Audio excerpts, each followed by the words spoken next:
Membaca rekam jejak kedekatan PKS dan ACT, nah kan terbongkar, bubarkan dan tenggelamkan saja partai yang terlibat. Orang yang udah jelas-jelas berbuat jahat, tapi dia beranggapan dia sedang berbuat baik. ACT menurut gua modelnya kayak gini, mengeksploitasi kebaikan. Seolah-olah dia orang baik, seolah-olah dia malaikat, padahal intinya ya belis juga.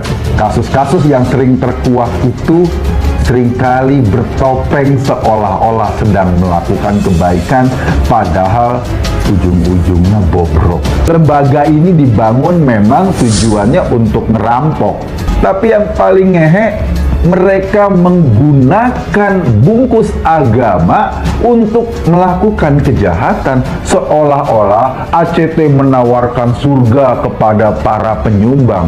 Yang sudah kita ketahui, persoalan ACT ini kan memang mengagetkan kita semua, mulai dari persoalan gaji dari kalangan eksekutif, dari kalangan direktur di ACT, terus kemudian ini kan sebenarnya ini uang Tuhan gitu, ini uangnya Allah gitu, yang dititipkan oleh manusia untuk manusia yang lain. Kalaupun kemudian ada PPATK menemukan ada aliran dana yang mencurigakan dan segala macam, itu memang ranahnya PPATK, karena memang PPATK berusaha mencari tahu aliran dana ini kemana, karena wire transfer hari ini kan bisa di-trace, bisa di-track jejaknya. Menurut polisi, ACT memotong 20% dari total dana sumbangan. Misalnya, ACT mendapatkan 60 miliar dalam 1 bulan, maka 12 miliar akan masuk ke kantong pengurus ACT. Tentu saja yang paling banyak dapat, ya elit-elitnya lah, dengan gaji yang besar dan fasilitas yang mewah. Indonesia sejak dulu kala tetap dipuja-puja bangsa. Ya, terungkapnya ke publik ketidakwajaran ACT tidaklah mengolah dana si umat menjadi para pengurusnya yang sudah merasa nyaman, nikmat dengan gaji yang fantastis, fasilitas, akhirnya menjadi geram. Nah, kenikmatan ini memang sudah membuahi sampai-sampai lupa dan tidak peduli dengan apa yang terjadi. Hidup serasa sudah benar di surga. Laporan yang keren dengan gambar ilustrasi yang menghentak dari Tempo membuat pihak ACT kelabakan, bagaikan seorang petarung yang sudah sering juara dayung. ACT yang meremehkan lawannya, lalu tak disangka lawan dari sang juara ini berhasil memukul roboh dirinya. Dan sudah pasti ACT, sang juara, kok bisa kena kau dengan sekali pukul? Nah, akhirnya ACT merasa seperti itu selama ini. Saja berkolaborasi dengan berbagai instansi besar dan juga sering menggandeng artis menjadi brand ambasadornya. Seperti misalnya sih, Mbak Adilah. Apalagi ACT merasa lembaga yang paling religius dan powerful sehingga berasa di atas awan. Bahkan nih, logo akhirnya pernah nongkrong di rompi yang dipakai Anies Baswedan loh. Ia akhirnya merasa paling dekat dengan orang-orang yang hebat. Tetapi semua itu semua berkumpul atau ikut nimbrung dalam aroma politik bahaya.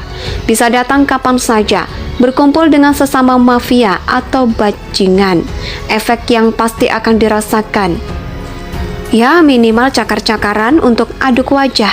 Nah, ACT ini berkolaborasi dengan Pemprov dan itu diakui oleh Wakil Gubernur Riza Patria bahwa Pemprov acap kali bekerja sama dengan ACT ini. Pakai pertanyaan bisa muncul, kenapa ACT bisa lolos dalam kerjasama ini? Akan ada banyak lembaga lain, apakah penerimaan lembaga filantropi itu juga lewat prosedur semodel dengan proyek-proyek perusahaan? Dan kita tahu ACT itu ikut dalam keramaian 212 dan ini menjadi kendaraan Anies, maka ya sudah bisa diduga kedekatan ini menjadi alasannya. Lalu bagaimana ACT bisa ikut nimbrung dalam 212? Coba jadi sebagai lembaga filantropi. Bukankah sebaiknya netral saja? Bisa jadi ACT memang dekat dengan PKS, salah satu partai yang paling berperan dalam gerakan 212. Gerakan politik yang berbungkus agama. kiri para mafia berbaju agama bisa yang lihai, namun tetap saja ada dampaknya akan terungkap kejanggalan-kejanggalan yang pernah terjadi.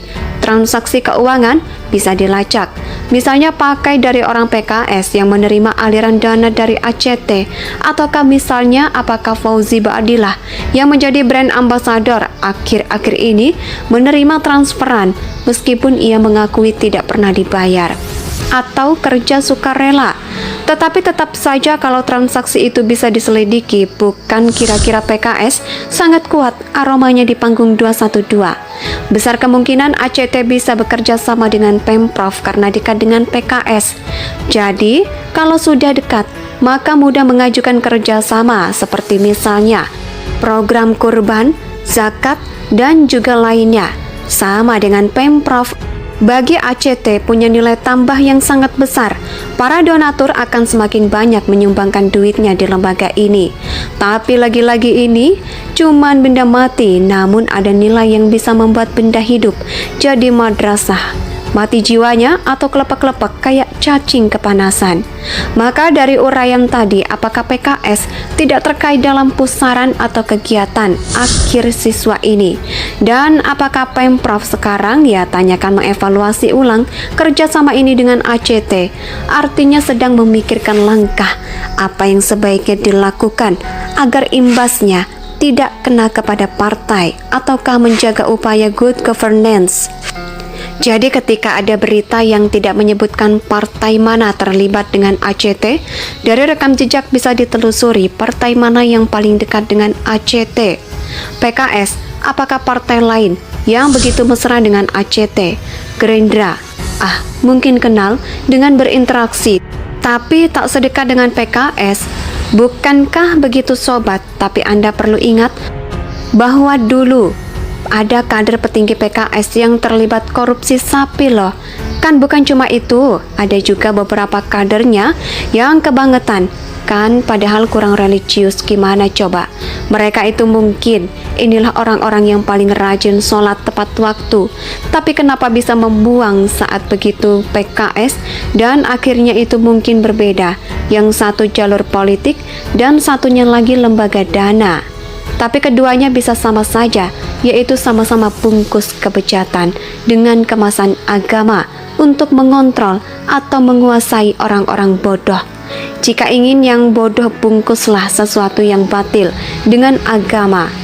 Ya, terungkapnya ke publik ketidakwajaran ACT tidaklah mengolah dana si umat menjadi para pengurusnya yang sudah merasa nyaman, nikmat dengan gaji yang fantastis, fasilitas, akhirnya menjadi geram. Nah, kenikmatan ini memang sudah membuahi sampai-sampai lupa dan tidak peduli dengan apa yang terjadi. Hidup serasa sudah benar di surga. Laporan yang keren dengan gambar ilustrasi yang menghentak dari Tempo membuat pihak ACT kelabakan, bagaikan seorang petarung yang sudah sering juara dayung. ACT yang meremehkan lawannya, lalu tak disangka lawan dari sang juara ini berhasil memukul roboh dirinya. Dan sudah pasti ACT, sang juara, kok bisa kena kau dengan sekali pukul? Nah, akhirnya ACT merasa seperti itu selama ini. Saja berkolaborasi dengan berbagai instansi besar dan juga sering menggandeng artis menjadi brand ambasadornya. Seperti misalnya Baadillah. Apalagi ACT merasa lembaga yang paling religius dan powerful sehingga berasa di atas awan. Bahkan nih, logo akhirnya pernah nongkrong di rompi yang dipakai Anies Baswedan loh. Ia akhirnya merasa paling dekat dengan orang-orang yang hebat.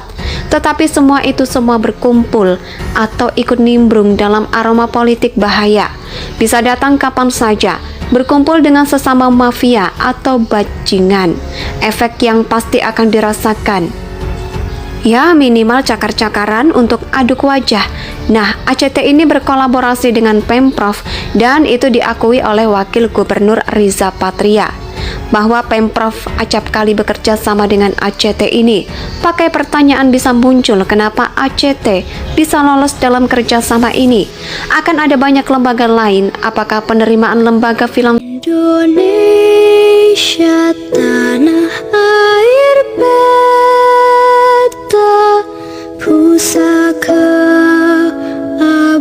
Adinan Jaya